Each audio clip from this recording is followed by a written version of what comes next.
Hello, I'm Nikki. And I'm Jess. She's the traumatized. And she's the abandoned. And welcome to our podcast, where we talk about true crime, spooky things, and everything in between. And today we're going to be talking about some abandoned places. Wait, what are we talking about? Abandoned places? Just kidding. Yeah. Fuck off. You scared me. I was like, oh my god, wait, are we not? Oh no. How did we not decide this before? Abandon the topic. Like the abandoned places. Listen, this is your topic. This is your time to shine. And I got an interesting one this week. But I'm really excited too. How was your week? Switching it up on you and asking you first. Oh boy. Okay. So we did. I think the reason why we're slightly loopy is we actually completed the raid last night, which was so exciting. Destiny raid. We did Vault of Glass, which is a video game for those who don't know about video games. Yeah, I kind of assume the people that listen to us are into video games, but that's wrong of me. I'm sorry. It's a video game. It's like a 6-person raid. It's fun. We did that last night. God, what else? So my PC got here on Thursday. Right. And she's doing very well. She's very pretty. So if you see me staring longingly into the distance, I'm staring at it. It's like a Gollum ring situation for me right now. So I probably talk to my therapist about that. Probably. Lots to talk about to your therapist this week. She's going to be making her money this week. Anything else? I don't think so. How was your week? What did you do? I haven't done much, but my husband had surgery and it went super great. So that's good. Well, except for like there was a medication mix up. Oh yeah. But we got the meds eventually. So now he's got the bandages off and still in a brace, but he's healing. So everything's good. Been having the best food ever all week long. Yes, the Snapchats have been coming, and yes, I have been cursing you under my breath. Good breath. So delicious. Happy spooky season. Well, technically for some people spooky season starts September, but you know. No, it's officially October 1st. Also, Hocus Pocus just came out. It did. I really want to see it. Me too. I really want to see it. We should make a movie night and watch it at some point because I'm dying to see it. Actually, when this comes out, it started last week. But you know what? For us, it's spooky season officially October 1st. Let's go. And it feels it. It feels it outside. Anyway, fun fact of the day, which you probably already know because you've known the last two. Oh, you know what? I'm going to pose it as a question to see if you know. Are you ready? Mm-hmm. Name the only mammal that can fly. A mammal that can fly? Ha! She doesn't know this one, guys. The flying squirrel? No, it glides. Okay. It's a bat. Oh, bats are mammals. They are. That's cool.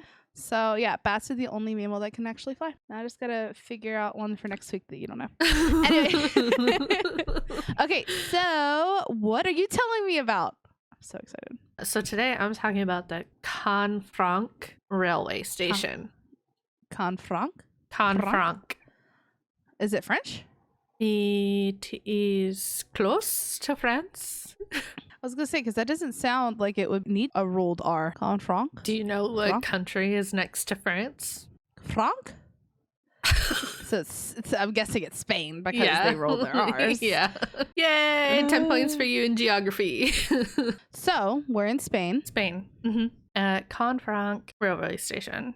So deep in the Aragon River Valley, close to the French border, sits at the foothills of the Pyrenees Mountains in Spain, an immense railway station. This station, once nicknamed the Titanic of the Mountains, struggled most of its life, eventually closing and being abandoned. Ooh. The Canfranc Railway Station was brought to life as a way to boost trade links between Spain and France via new rail line. They already had like a few routes, but they wanted to set up one that goes directly from here to there. That makes sense. This proved to be a complex project with a monumental station located in what was until then a virgin Pyrenean valley. So basically there was nothing there. And then they built this. In 1853 is when Spain and France agreed to make the new line. Okay. Obviously, I don't think they started building it right away, but when they did start building it, it roughly cost 20,000 euros at the time, which in today's money is a little over 2.8 million euros today. Plus over 7,200 euros, which was a little over 1 million euros today, to build access points, docks, and other facilities. Unlike most border crossings, where each country built their own station, they decided that there would only be a common one. Therefore, they built on a massive scale. The building was over 240 meters long, or about 787 feet. Jesus. Okay. And it featured over 365 windows and 156 doors. For the exterior of the station, the Beaux Arts style was chosen, while the interior had recognizable elements from classical Roman architecture. Beaux Arts style was a theatrical and heavily ornamented classical style, which was dominant during the Gilded Age. So basically, like with the Industrial Revolution, made mostly with like iron and glass, hence all the windows. Okay. Ooh. Very like cool. Yeah. Classical Gilded Age, Industrial Revolution definitely. feels about it. Construction of the colossal hub, which became the second biggest station in Europe, was concluded in 1928. Alfonso Marco, a historian and technician, said this about the building. In its monumentality, it combines the technological with the artistic, and since it was built, it has become a kind of railway mecca for its beauty and emblematic character. So that was... They started, you said, in 1830 something? 1850s is when they decided to do it. So it took like 70 years. Because they had to build the whole rail section too. Right. Along with Okay. the building and all the outer buildings for like storage and stuff, because it was used for more than just passengers. It was used for everything between France and Spain. You said trading and stuff too. Okay, got it. Okay. The station was formally opened on July 18th, 1928, in the presence of King Alfonso XIII of Spain and the President of the French Republic, Gaston Doumergue. That's probably very wrong. Doumergue. I have no idea. Okay. So inside the building, there was once a luxurious hotel, an infirmary, a restaurant, and actually living quarters for custom officers. Aside from the platform and the main building, there was a large locomotive depot, 2 sheds for the transshipment of freight between French and Spanish trains, various other outbuildings, and extensive layout of tracks, like I said. Unfortunately, much like its namesake, the station would be plagued with difficulties throughout its run. It is said that the station was never really profitable. Here's the thing. After all that. Here's the thing. Why are we naming things after the Titanic? Why? Every time something is named after the Titanic, the Titanic of the Great Lakes, the Titanic of the mountains, like, no. Stop it. Y'all know that story didn't end well, right? Like, you know how that story ended. Should we do it on this podcast? Do you need us to refresh your memory? Like, let's not name it that. I don't understand why we're doing this to ourselves.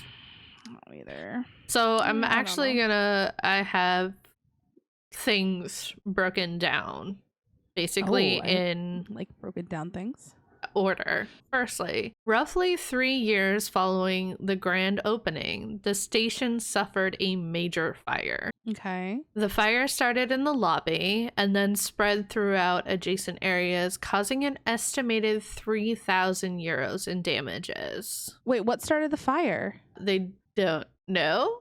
I don't know. Oh my god, that's crazy. So 3,000 euros in 1930 would be equivalent to roughly around 200,000 like 200 okay today in euros, which is that was what the fire did. Yeah, which in like American money is like similar area. So that was the first incident, the fire. Second incident was the Spanish War. During the Spanish War in 1936, nationalist leader Francisco Franco ordered the tunnels on the Spanish side sealed to allegedly prevent the Republicans from smuggling in weapons.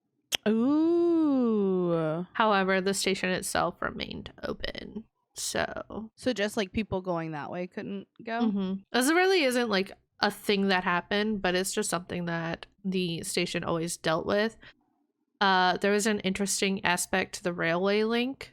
Apparently, there was a flaw in the gauges used by both countries were incompatible with each other. Oh, that's awkward. Listen, if you're going to have one train station connecting the two countries, you might want to have a universal gauge system. Like that right? Would just make sense. So this meant that when passengers arrived to the station from one country, they had to change trains to continue their journey, which obviously was the same for goods and freight, which means it just took a long time to move everything over. Interesting. Okay. Here's where the interesting part of the history kicks up, because we enter the Second World War. Okay. During the Second World War, the station served as a key crossing point for goods, as well as being the epicenter of espionage for both Allies and Axis. At the beginning of the war, Spain, of course, was neutral.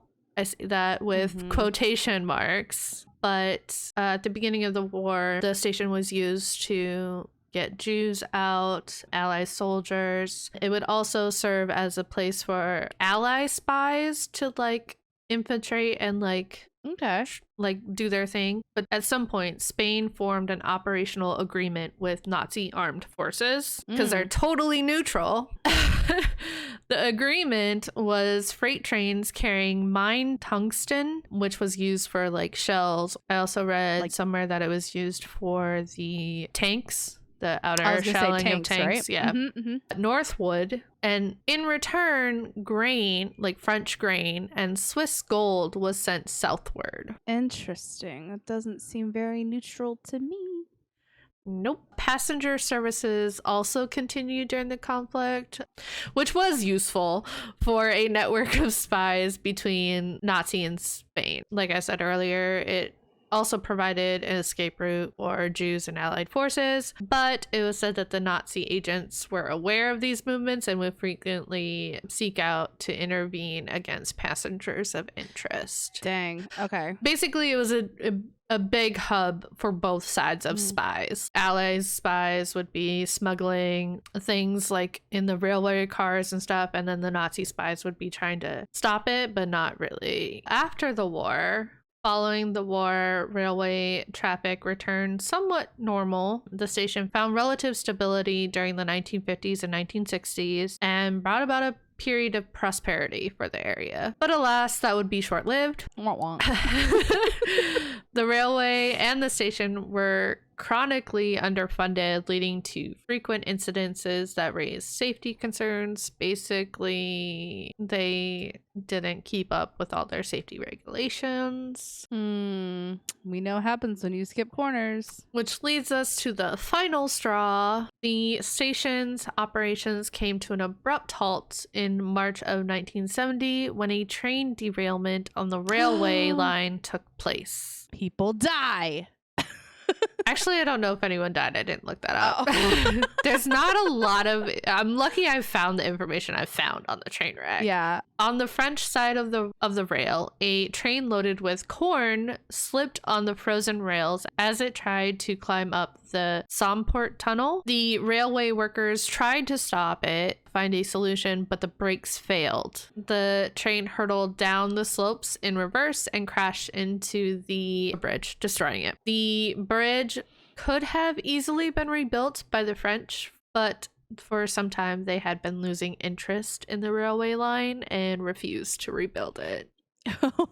He said, fuck that. Which effectively led to the closure of the cross-border line. And actually not long after that, the French closed that entire rail line. Like they didn't just close that section. Eventually they closed like the whole thing. Wow. Okay. Since the closure of the cross-border line, much of the station and its facilities were neglected and became inoperable.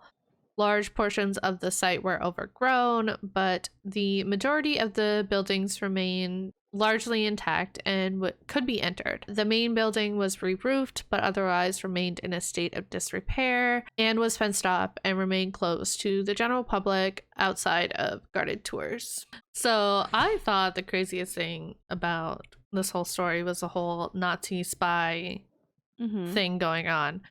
I would be proven wrong. Oh.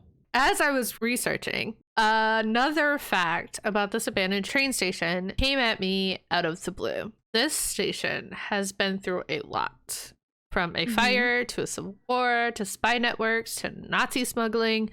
But something I was not expecting was that there is an underground dark matter laboratory. Dark matter? Dark matter. What's dark matter? The Canfranc Underground Astroparticle Laboratory is an underground scientific facility dedicated to the experimental research in fundamental physics, particle physics, and astrophysics since 1985. So was the whole train thing a cover-up to like be on top of this laboratory? I don't know, because obviously the train station has been around a lot longer than this laboratory. Oh, that's true. Oh, that's crazy. Right? So the underground scientific facility located in the former railway tunnel of Somport under Monte Tabazzo, just the mountains in Canfranc. The laboratory is mainly devoted to studying rarely occurring natural phenomena such as the interactions of neutrinos of cosmic origin or dark matter with atomic nuclei. Like, that seems like it belongs in a Marvel movie. Right? Like, it doesn't even seem real. Let me see if I can get a definition of dark matter. Dark matter is basically the mysterious stuff that fills the universe, but no one has ever seen. Interesting. Okay. All right. Now we know. Now we know. The more you know. That exists. So yeah, secret laboratory under an abandoned train station. Plot twist. Did not see that coming. Buckle up. I'm sorry. That's a buckle up situation. I was not buckled. I'm at the car now. Buckle up now. Okay. But it seems that this beautiful station will not remain abandoned much longer. In February 2020, it was announced that funding from the European Union had been made available for the purpose of reopening the through line and relaunching international services. That's really cool. So they're bringing it back. As of 2018, architects in conjunction with the government of Aragon, which is, I think, like the province or state, I don't know what they call them in Spain, the Barcelo Hotel Group were preparing designs to transform the station building into a hotel. So basically, before the European Union found funding for this, there was already a plan in place to make the building into a hotel to kind of revive it. Right. And since the European Union announced, hey, we have funding to reopen the line, the new station building was built behind the existing one with its entry via the hotel vestibule. So I think the big one is going to be the hotel, and they just are going to rebuild a station. Okay, that's really cool. In 2020, the exterior of the old station was renovated and the interior was reinforced. The tracks around the old station were removed and the area turned into roads and parks. For the rest of the buildings and the site, some things have been proposed for what they want to put there, such as a 200-seat conference center, a branch of the Regional Railway Museum, shops, and a pilgrim refuge, as Canfranc is one of the routes to Santiago de Compostela. Yeah, that's it. That's all I got. Interesting. Oh my god, that's so cool. Makes me want to go visit.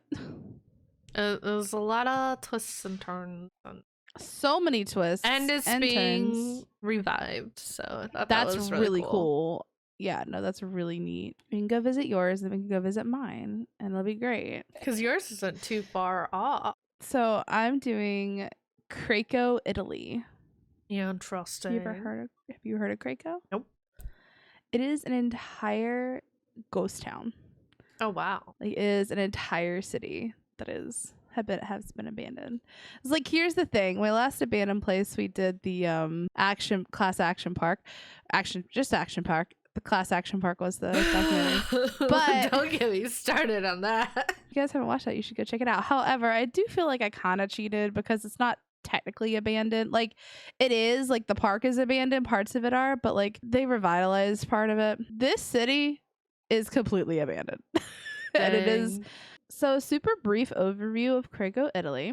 It is currently a ghost town in the province of Matera in the southern regions of Italy. Craco is about 40 kilometers or 25 miles inland from the Gulf of Taranto. The town was built at the apex of a large hill, which is a perfect location for the Normans to build a defensive tower in 1040.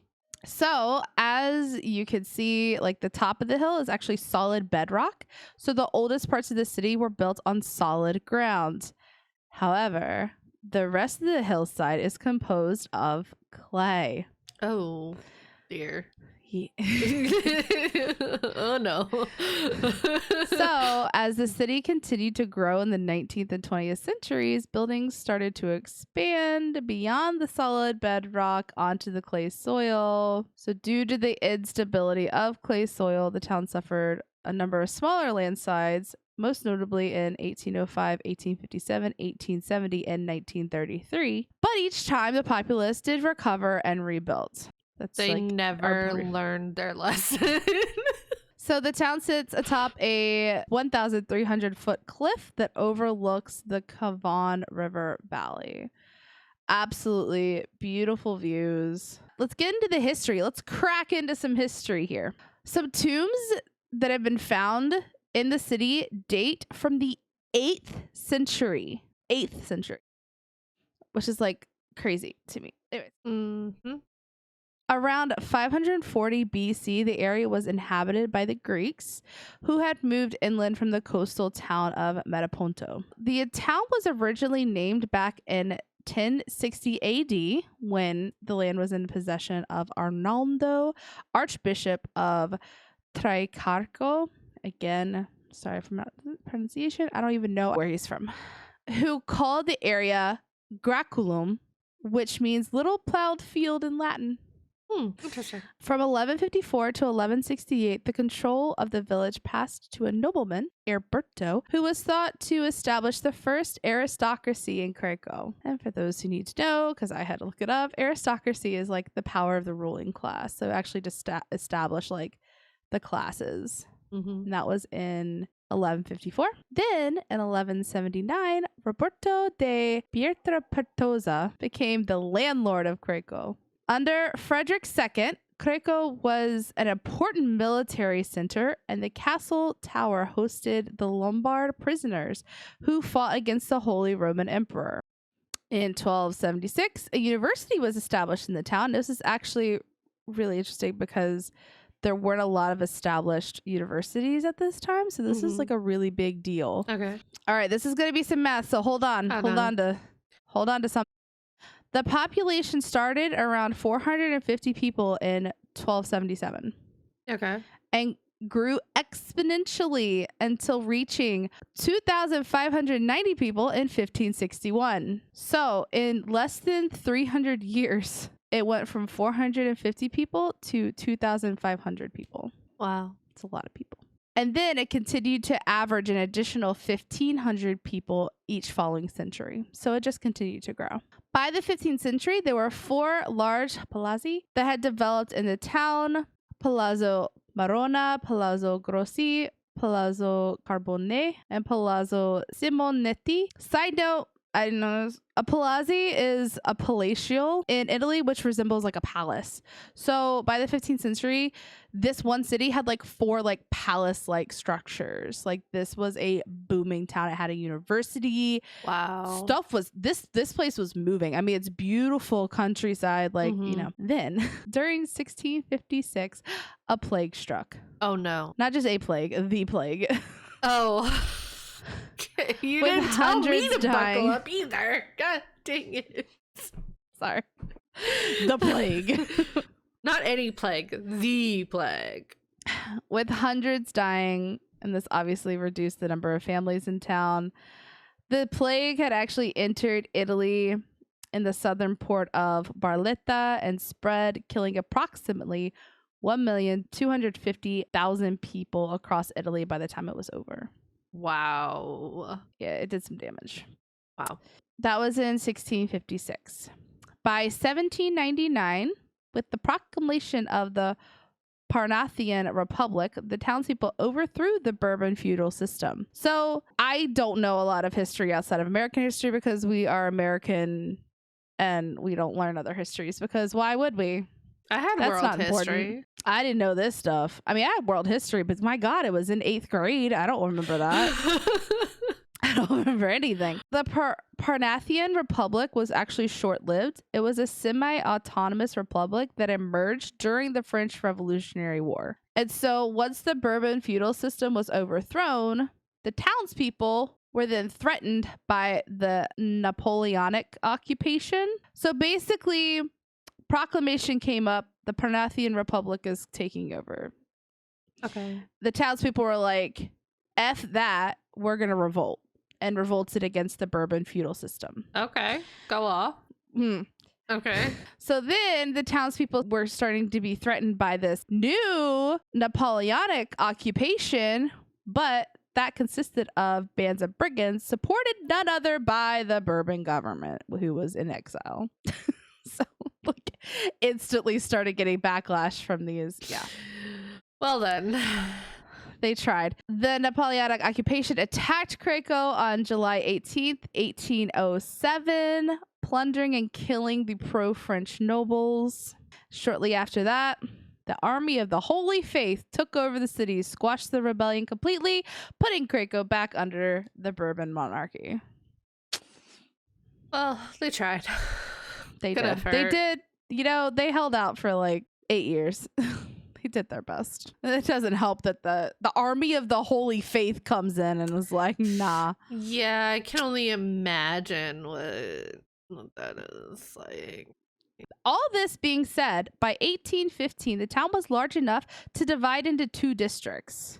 Okay. So Torrevecchi was the highest part, adjacent to the castle and the tower, and then the Quarter della Chiesa Madre was the area adjacent to San Nicolai's church. So they had 2 districts. They still had the university. Like they're hanging in there. After the unification of Italy in 1861, it ended the civil strife in Craco. So you're like, yay! However, the worst was yet to come for this poor city. Oh my gosh. They were just trying to live their life, learn things at the university, you know. Okay. They fought tooth and nail, but what is crazy to me is after all this, it would be the environment and the geography surrounding the city that would cause its utter demise. Wow. In 1892 to 1922, over 1,300 citizens migrated to North America, mostly due to the poor agricultural conditions surrounding the town. So they were like, peace out, we're starving, we're not getting enough food, we gotta go. Right. So they came to North America. Okay. In the 20th century, the city started to move away from the ancient system of water collection and distribution through a system of cisterns, and started to store water at the top of the hill and distribute it to the homes through a series of pipes. You're like, okay, all right, indoor plumbing. Sure. Indoor plumbing. It's gonna be big. Name that movie. This update of the water system helped to contribute to the largest disaster in the town's history. Okay. There it is. There's the mic drop. They thought they were doing so good and being like, look, we got these new pipe systems. Now everybody can have running water. Not what happened. Over the years, leaks from the new water distribution system settled into the clay soil. And in 1963, the city suffered a massive landslide, which was a disastrous consequence of the development on the slippery clay soil layers and the buildup of water on the ground. That's unfortunate. Wonk wonk. The government deemed Craco unfit for habitation due to the natural disaster and risks of further landslide, because it's like they finally realized, like, oh, over half the city is built on clay. So they started to relocate the population to newly constructed homes in the valley that surrounded Craco. As the town emptied out, Craco slowly became a shell of its former self. However, the nail in the coffin was a flood in 1972 that removed any consideration of ever repopulating the old town center. And finally, the Irapina earthquake in 1980 that caused the site to be abandoned completely. After that, buildings started to crumble and decay, and vandals raided the town for any items of interest or value. Quick fun fact, because this has gone down real quickly. Craco has actually been the site of many movies and TV shows. Like a lot. Like I was surprised. To name a few that you guys might know, Saving Grace, the Quantum of Solace movie, the 007 movies, The Passion of the Christ, and The Nativity Story. I've seen none of those. Well, I don't know if I've seen Saving Grace, but I've seen all the other three. So as Craco stands, a beautiful abandoned city, people do travel to explore and see what secrets may be hiding still in the city on the hill. If you're interested in visiting Craco, you can. You just have to have a guided tour, call in advance to set up some times, and like get a card. That's like a Craco approved card, and then you can go visit. So that's the city of Craco. Basically a story of a beautiful city that was doomed to fail. How did the flood happen? Do you know? It's not really well documented. A lot of rain, I'm guessing, because it's on top of a hill. But yeah. I think the flood caused more erosion. Is basically what it is. Yeah, because everything, any kind of extra water is going to start tearing down this. Well, yeah. Okay, so if there's a flood in the valley, it'll eat away at underneath it, basically causing it to collapse, to just fall apart from beneath. Makes sense. So it was a flood, landslides, earthquake. There was an earthquake. Everything. I'm surprised they didn't have a tsunami, tornado, hurricane, an eruption, some sort of volcanic eruption from somewhere. Like maybe it was built on a volcano. I don't know. Anyways, was it called the Titanic of Italy? Should have been. Oh no.